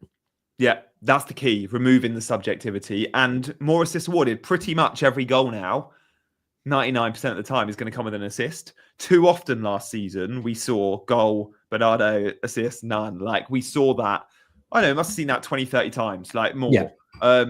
The Pickford one, like, lucky maybe to get an assist because he's hoofing it long, but it's a Pickford hoof, a handball in the opposition box, penalty awarded. Pickford didn't get the assist, but it was a handball from a Pickford ball. It's an assist. Like, I like that. They've also added that handball element as well as this, which we can see on screen. There's another bit in the rules which I haven't seen too many talk about, which is good as well. Which is, say a player, you know, hoofs the ball down like you said, and then that player first time passes it back to the goalkeeper, and a player intercepts it. The original player is still getting the assist for that. Oh, right. Because no one from their team has touched it since. Exactly. And because, you know, you're saying one touch, because the whole thing is one touch, right? If it takes one touch, one deflection, whatever. But there's a disclaimer in the rules, which is unless it's a pass back. So now, in that situation, if you've got a stupid accidental pass that's intercepted, you no longer get the assist. Because can you imagine that? You know, you've got a player who just hoofs it up the pitch, and, you know, Cole will, you know, is completely on his own, passes it back to the goalkeeper, and, you know, the player intercepts and runs in, and then, like, the goalkeeper's getting his, or even worse, like a 70% owned player who you don't own is getting the assist for something stupid like that. That's not what you want. So it's like they've covered every base with it. I really like it. I think it's a great addition. Yeah, I'm with you there. Yeah, bulletproof. I don't think anyone can argue with that. Okay, well, look, I think now all the rule changes. We're going to go into pricing the premiums and some sort of where we might be picking. But if anyone's got any questions on this, then do let us know. Apologies, we can't obviously answer everyone, but on the rule changes in general, do you think we're done? Like, I feel like surely 2 days of drip feeding us new rules, and we've had a lot of them, we're surely done now, aren't we? Surely. I can't think what else they would tamper with. Although then you go and get the AFCON one, and who knows? Like, yeah, I mean, I don't know, but like, what else? You can say though, like, what else could they bring in? But then I wasn't expecting the AFCON one to come in, so yeah, I don't know. To the bonus point system, because of the defender contribution addition, I thought, oh, that makes up for where they fall short in the bonus. They've gone, no, we'll do bonus as well. Yeah. I mean, what else could there be? Like, you know, we've looked at extra points. We've already had extra transfers, extra chips. There's not really a lot of else they can touch with, right? I guess the only thing they could tweak and change is challenge. Like, what are they going to do with FPL challenge? Because no one's playing that game. True. So surely there's going to be, surely there's going to be some changes to that. No idea what that's going to look like. That's the only thing I can think of. There's no mystery chip this year, Mackham, surely, and the mystery chip is gone. I think because it would have been on that list. It would have been on that graphic, wouldn't it? Like when we saw double chips, there was obviously no assistant manager, but it wasn't replaced with mystery chip. It was just nothing. So I don't think there will be a mystery chip this year. Wingers as forwards, no, I can't see reclassification on positions. Not this year anyway. Okay, so next question. where do we go tomorrow? Because there's no way the game launches on a Sunday. No. Let's assume the game launches early next week. They're not going to do Friday momentum. They could have closed all weekend and then come back to Monday, but they didn't. They went Saturday tweets and drops. Something is happening tomorrow. Are we getting price reveals? Is the game launching? Are we getting new rules? Surely they're not going to go quiet 24 hours because they didn't on Saturday, so I don't see why they would on Sunday. Challenge. I've spoken about it. Maybe it's something to do with challenge or draft league change or something. I don't know. I would be very, very, very surprised if there's more rule changes coming in. Like I said, I know people think I've got this hotline to my, he doesn't tell me anything, so I've got no bloody idea. But the only thing I can think of tomorrow is it's some kind of spin-off game. I mean, maybe they're bringing the classic FPL game that some people want. You know, maybe challenge becomes no chips. You know, one wild cards. You know, people would love that. Maybe it's that. Who knows? Yeah, they definitely won't launch on a Sunday. They never have, Emmanuel. They won't. They definitely. They 100% will not launch it. So I mean, the tech guys probably aren't even in the office to launch it. So it 100% won't launch tomorrow. One of the other things they introduced, by the way, we should mention AI and leagues. So 1% finished thing, as you and I both finished outside the top 1%, and we very rarely do. So that's quite funny. Clarifying that. That's a badge of honor. But yeah, it's good to know for next season. I don't think there'll be many people putting their ranks in those small leagues. The overall rank is still going to be the be all and end all. But didn't want to be in anyway, Gianni, to be honest. So yeah. Too cool for that. What about the AI assistant? What do you make of that?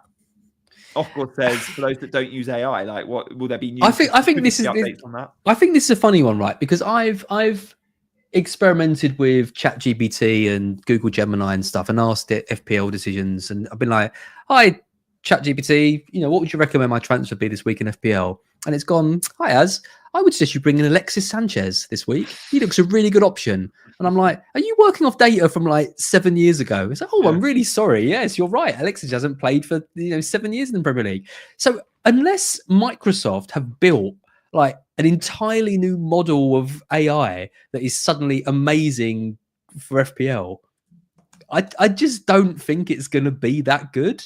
Like, I think you'll probably be able to put a prompt in which says, "What should I do with my FPL team?" But like, I just don't know if they would have put the work in to make it some amazing FPL AI algorithm that just runs your team for you. So I don't know. I have some reservations about how much it's going to impact on things. I mean, if it's I've got no idea. Maybe it is. Maybe FPL will be working really hard behind the scenes, and you can say, "What's my best transfer?" and it links it to FPL Review, and it tells you what the best move is. I mean, realistically, though, we've got FPL Review anyway, right? So even if, are you going to trust Copilot from Microsoft over FPL Review anyway? Is it going to make much of a difference? Yeah. Again, I think it's something that's being a bit overblown by the community. There's AI stuff already in FPL that people are using. Sticking it on the Premier League page isn't going to make a massive amount of difference, I don't think. True, yeah. Shall we talk about where we're at with all the new rule changes? What could shape our teams? Let's just kick off, though, with pricing the premiums, because with price drops, we're days away. I did this before the Club World Cup. There's no way Palmer's going to be 9.5. I retract that. I want to say he's 10 or 10.5. This isn't what I think they'll come in at. This is what I would like them to come in at. I don't think Salah will be 15, but I think FPL should make him 15. He's broken all sorts of records. They could go that high with Haaland. They ripped up the rule book with 15 million ceilings, gave it to Haaland. They should absolutely give it to the game's best ever player in Mo Salah, but they won't, I don't think. Haaland 13.5, Gyökeres 10, Saka 10, Palmer, I think they'll go higher. And I would go higher now. And then Wirtz, there needs to be a big enough price difference between Wirtz and Salah. Yeah. That's the key for me. If it's 5 million plus, like this graphic suggests, then we've got ourselves a real decision to make. If it's 4 million and Salah comes in at 14 and Wirtz 10, that's going to be tricky and everyone's going to own Salah. But give it 5 million gap, there's a lot to consider. I think the only one on this I don't agree with, like you said, is Palmer. I think Palmer comes in at 10.5, and I think that's probably where he should be as well. That's slightly higher than I mean, him and Saka are, it's hard to know, isn't it, who's going to score most? They're probably scoring in around the same points, but I always just see, like, Palmer gets 4 goals every now and then. I can't really see Saka doing that. He's the more consistent option, whereas Palmer's got that ability to explode. But then, like we've seen with Palmer, he's also got that ability to do bloody nothing for like 7 or 8 weeks. I'd expect Palmer to be maybe 1 million more, but everything else there I'd be happy with that. I mean, Haaland and Salah Haaland being less expensive than Salah would be interesting. I don't think I'm going to start with Salah. I wanted to get to that. That is a bold statement. I'm not paying 15 for him. If he's 14 and Wirtz is 10, Wirtz won't be 10 though. He's not on pens. Like, you can't go 10. It's so tricky to know what Wirtz is going to do to Liverpool, because I've watched so many videos. There's a great video from James Alcott about how Wirtz is going to shake up Liverpool. Yeah, he's amazing. And he's in 2 minds with it. And I think a lot of it depends on who they sign up front. If they get a striker that drops deep and it allows Wirtz to bomb forwards, then I think he becomes the best option in that team. If they don't, then maybe it's Wirtz that drops a bit deeper and it's Salah that tucks in and becomes a bit more narrow. And he's the best option anyway, but the price difference is going to be worth it. If it's Salah 15, Wirtz 9.5, why am I saying this? I think it's an easy choice, and you go for Wirtz and you bank the money. And use it elsewhere, because you can have a Palmer, a Haaland, a Gyökeres. You can go mad on it. Whereas if you're going for Salah, you're going to be 50, like we saw with Haaland at the start of last season. You're paying 15 million for one player.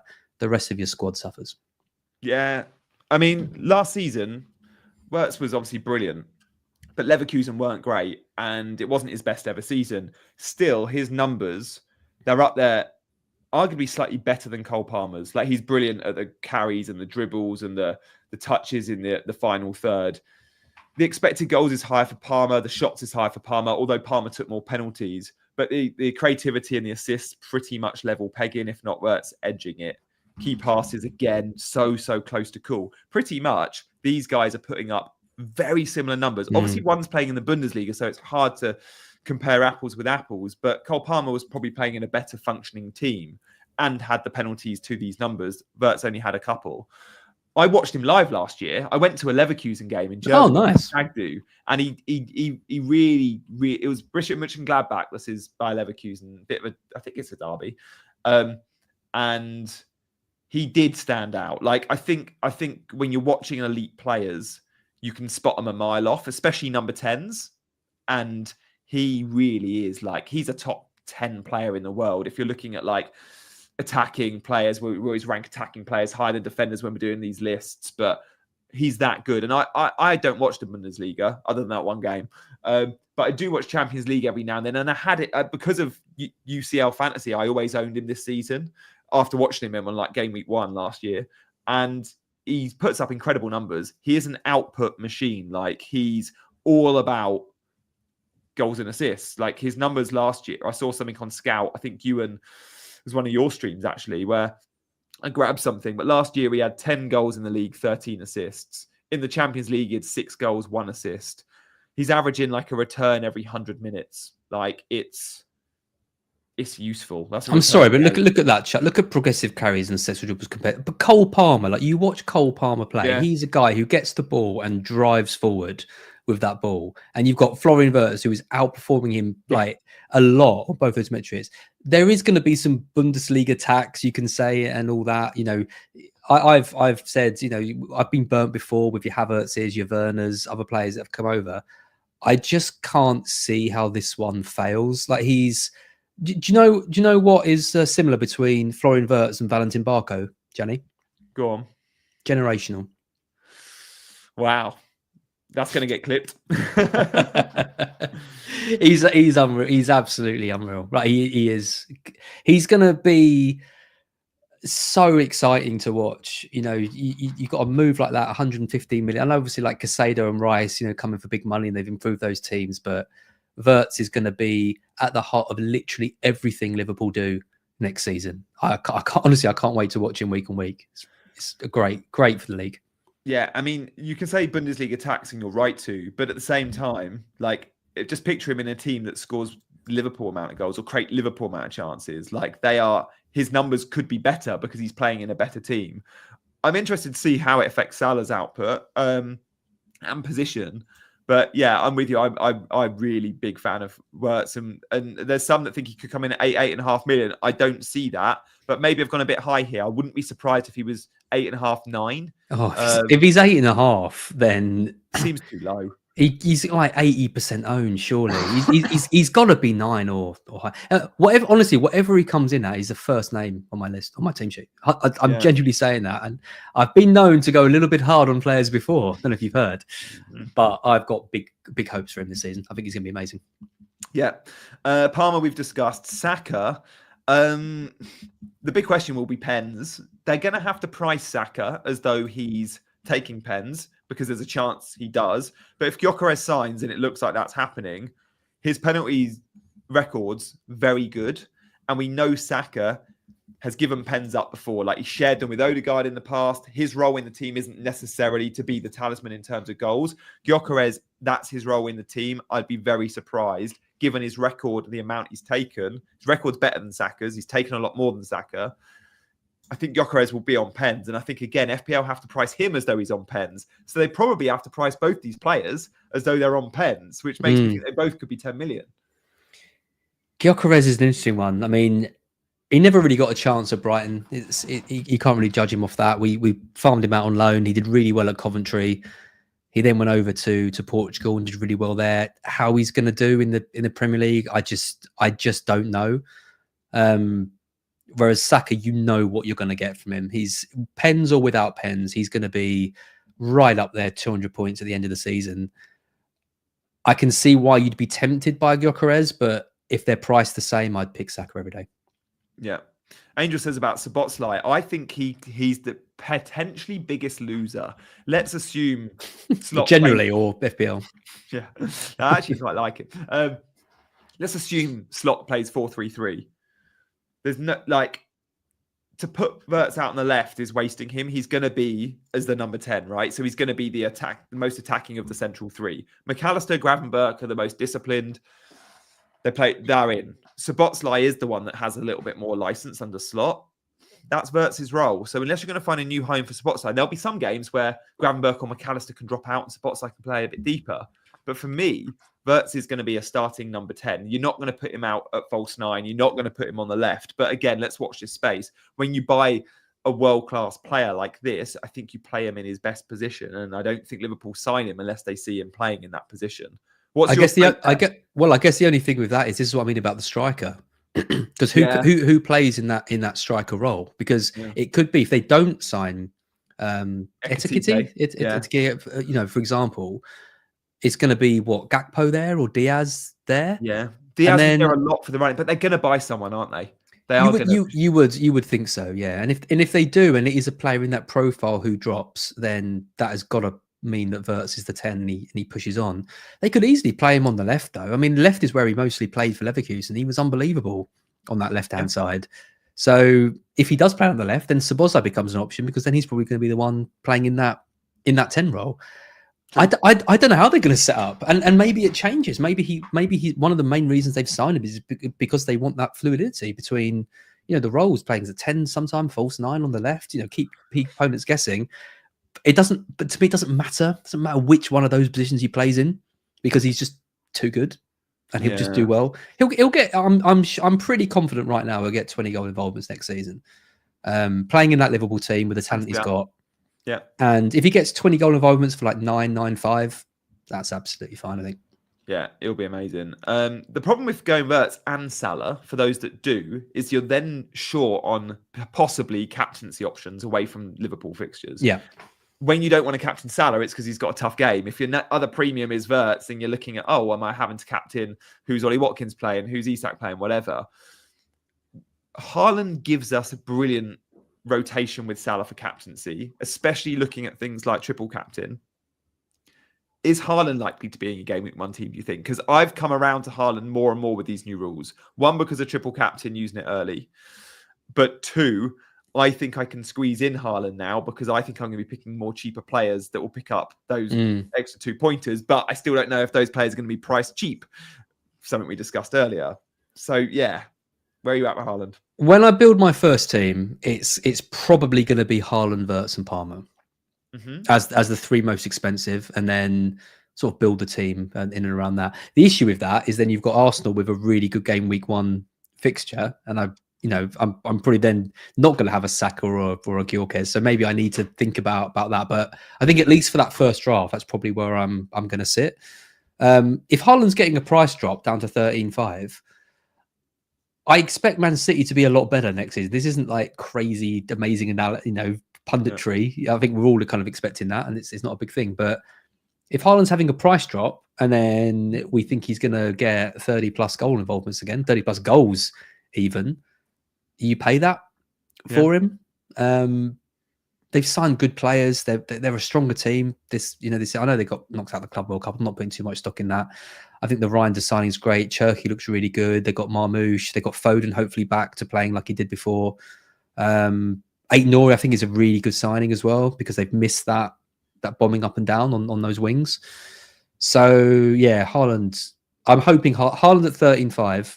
Yeah, Haaland at like 14.5, 15. Then there's a decision, and probably not 13.5. Yeah, I'm surprised so many. I thought 13.5. I was going a little bit steep here. I wondered if he could a bit steep. Wow. 13. Yeah, okay, no, it's such a bad season. Well, he won't be lower than that. He won't be lower than that. Get your guesses in the chat, guys. Yeah, I think he comes in at 13.5 or 14. Oh, see, I'm 13 or 13.5. Yeah, I'm a little bit higher. Yeah. Okay. Interesting. Get your guesses in, guys. Hopefully, we're only 24 hours from hearing about this. Gyökeres. What do you reckon? If he signs, he's going to be starting number 9. Sure, you don't spend that money, but what does that mean for Havertz? Well, he's my boy Kai, who Arteta loves. To be fair, it's a good question because he's not going to play as the 9. He's not going to play in that midfield 3, is he? No. I think even if they sign Gyökeres, though, I think there's a very good chance that Havertz starts game week 1 anyway. Yep. Right? Because, chucking Gyökeres straight away and it's a good fixture. Maybe you just play Havertz and give him a bit more time to bed in. But I don't know what it means for Havertz. They paid a lot of money for Havertz, but you always saw him as that kind of marauding 8 role. And when they put him at the 9, I think we were all a bit surprised. He did quite well there. But if they're going to sign that 9, you think he's then going to go back to the 8, but then they've already got loads of players in that position anyway. So, well, I think he becomes a squad player. I don't really see any other way around it. Yeah, like that. Zubimendi, Rice, and Odegaard. You're not breaking up that 3 to put Havertz in. Yeah, fair. Az, your thoughts? Question from Sammy on WhatsApp. He's in the Ultras. Your thoughts on Brighton and 3 Brighton players we might look at. 3, okay. Yeah, I mean, I'm already getting pelters for saying I was happy when we sold João Pedro to Chelsea, but I stand by it. I think it's an area where we are really strong anyway, in that sort of 10 role. I know he's playing as a 9 for Chelsea, but I don't know. I've seen a lot of him playing in that role for Brighton, and Watford fans will say the same. When he was there before, he hasn't really. He's looked ridiculously clinical in the Club World Cup. Yeah. But I've seen many games. Yeah, he's not that clinical. So maybe he will be. Maybe he's a complete change in fortune and he goes on and gets 20 goals and makes me look like an idiot. But I can only talk about what I've seen so far, and I'd be surprised if he was a 20 goal striker in the Premier League. So I see him as a 10. We've got loads of options. Ruteo had a great season till he got injured. We've got O'Reilly, who barely featured. Gruder had a really good end to the season. So to cash in 55, 60 million for a player that we don't really need, I think I'm really happy with. I think the squad looks really good going into next season. I'm really excited. We've had a year now with Hertzler. We had some good times, some bad times, but generally speaking, I think we should have a good season this year. De Kuip is the one, left back, taking the Stupinan's place. He won't take pens though, like some have speculated. Well, someone like Welbeck I don't know. Take pens when on the pitch. I don't know, because we've Welbeck, we've signed some new strikers, and there's going to be rotation around those. Welbeck's not young anymore, so I don't know who's going to be playing up front. We signed a very, very highly rated 18-year-old Greek. Spent a lot of money on him. Yeah. A lot of money, yeah, for us, 35 million, I think. But Welbeck starts the season, do you think, and then the kid gets integrated in the team? Yeah, I would have thought so, but because I'm interested in Welbeck if he's like 6.5. I don't mind Welbeck early on. You're always going to be a bit worried about where he plays. I mean, we've been playing Rute a bit in at the 9 as well. I don't know, and it's things like the end of last season. I mean, I captained Welbeck for game week 38, and he gets a little knock, and he's just out of the team completely because they don't want to take too many risks with him. There are risks associated with picking him. I think I like De Kuiper at left back. I think he's definitely one to, especially if we switch to 3 at the back, and we're playing wing backs. I mean, he's a lock in. He's going to be 4-5. He's going to be amazing. I think Minte is going to have a big season this year. At right wing, I don't think he's going to be priced much higher than he was last year. 5-5. Less competition now. Adingra's gone. Yeah, I think he's going to go on, have a really good season, and then obviously you've got Matoma on the left. So they're the 3. I'm very, very tempted by we're starting with Minte and De Kuiper. So. But what about Baleba, because he's going to get the defensive contribution? Yeah, I suppose. The same price as Minter. He might, but no, I'm gonna back Minto. I think there is a hell of a player there, and we saw it in parts. And like you say, less competition, hopefully less injuries, more of a run. He could be one to watch. Yeah, I'm with you there. By the way, Yelena is watching on from the room next door. And guys, if you haven't already checked Yelena's YouTube channel out, just click on her name right now, and you'll be able to go on her channel and check it out. But if you like watching Az on non-black box content, Yelena's channel is the place you can do that. Yeah, she ropes me every now and then. We've been opening she's started collecting Topps cards. Oh, yeah. So if you want to see the vlog, I think it's coming out in the next few days, she's opening up her Topps cards. So if you're interested in that kind of collecting side of things as well, it's a good one to check out. Oh, mate, I did my Panini stickers even up to uni. Oh, nice. I went to a swap shop at the Emirates with my best mate when I was at uni, and I realised I was the only kid there, person there, 21-year-old there, without a parent. I was there without a parent. So and then I was doing swap shops with all like the kids with their mums and doing postal stuff with people's mums and stuff. So yeah, I love that. I'll check that video out, Yelena. Any final thoughts, mate? I mean, we've been going for an hour and 45. It's like a black box episode, this. I know, mate. Data. Bloody hell. And I know. Ads. It's literally like being back on Black Box. It was amazing. No final thoughts. I think we've covered just about everything. Go have another gin. I'm going to. I will, yeah. Mate, I really appreciate your time. Didn't expect to run this long. So, yeah, appreciate that. Let me know when you need a what do you call it? Like a subby? No, a ringer. Let me know if you ever need a ringer. Yeah. I have been a ringer a few times at Black Box, so I guess you owe absolutely. Me. You're first in line. When we need you, we'll shine the Gianni bat symbol or the dinosaur symbol that you've got on the QR codes, and you can come running. Just don't poll your audience how many follow me or subscribe, because that might be embarrassing when I don't. Gonna do that straight away. First episode of Black Box next season. Yeah. When is Black Box back? Next week? Yeah, next week. I mean, like I said, I'm assuming the game launches Monday or Tuesday. I think it'll be Andy and I have penciled in Thursday night. So as long as the game is out before Thursday, we will be black boxing on Thursday, and we should have all of our new graphics and stuff in place for that. So yeah, looking forward to it. I mean, a lot of the stuff we talk about is probably going to be stuff that we talked about today, but don't let that put you off. Come and check it out anyway. If you want to continue the conversation live, check out FPL Have a Beer. I think he's live at 9. I saw earlier. With Trigger Lips. Yeah. Oh, is he? Yeah. Okay. And if you want to watch more and you're just tuning in, guys, we have digested everything in the last 2 hours. I'll put chapters on this video, but go back and watch. And if you're going to do one thing before you leave, please consider hitting that like and subscribe button to this channel. And I'll see you again for another video very, very soon. Bye-bye. Bye, everyone.